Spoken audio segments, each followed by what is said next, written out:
হাদিসটি শুনুন, আপনার চোখে পানি চলে আসবে। হযরত মুসা আলাইহিস সালামের জামানায় এক বৃদ্ধার একটি বাচ্চা মারা গেল। সেই দুঃখে বৃদ্ধা কাঁদতে লাগলো। তখন হযরত মুসা আলাইহিস সালাম বৃদ্ধাকে বললেন, তুমি কাঁদছো কেন? তখন বৃদ্ধা উত্তর দিল, আমার বাচ্চাটি মারা গেছে, এজন্য কাঁদছি। তখন মুসা আলাইহিস সালাম বললেন, বাচ্চাটির বয়স কত? বৃদ্ধা উত্তর দিল, 365 বছর। মুসা আলাইহিস সালাম বলেন, তোমার এই বাচ্চাটির 365 বছর জীবিত ছিল, কিন্তু এমন একটি জামানা আসবে যে জামানার নবীর উম্মত 60 থেকে 70 বছর বাঁচবে, আর সেই নবী হলো হযরত মুহাম্মদ সাল্লাল্লাহু আলাইহি সাল্লাম। তখন বৃদ্ধা অবাক হয়ে বলল, তারা কি বালেগ হবে? মুসা আলাইহিস সালাম উত্তরে বললেন, হ্যাঁ, তারা বালেগ হবে।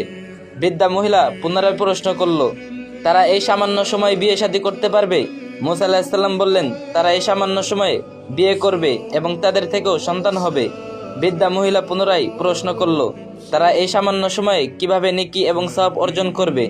তখন হযরত মুসা আলাইহিস সালাম বললেন, তারা এই সামান্য সময়ে এত নেকি অর্জন করবে যে তাদের নেকি যদি আমাদের নেকির উপর রাখা হয়, তাহলে আমাদের নেকির কোনো নিশানাও থাকবে না, শুধু তাদের নেকি দেখা যাবে। কারণ উম্মতে মুহাম্মাদীকে আল্লাহ তাআলা এমন একটি মাস দিবেন যে মাসের নাম রমজান মাস, যে মাসে একদিন ইবাদত করলে 83 বছরের সওয়াব তার আমলনামায় লেখা হবে। তাহলে তারা যদি এরকম একটি মাস পায়, তাহলে হিসাব করলে আমাদের কোনো নেকি তাদের সমান হবে না। শুকরিয়া আদায় করেন আমরা যে শেষ নবীর উম্মত হতে পেরেছি, আলহামদুলিল্লাহ।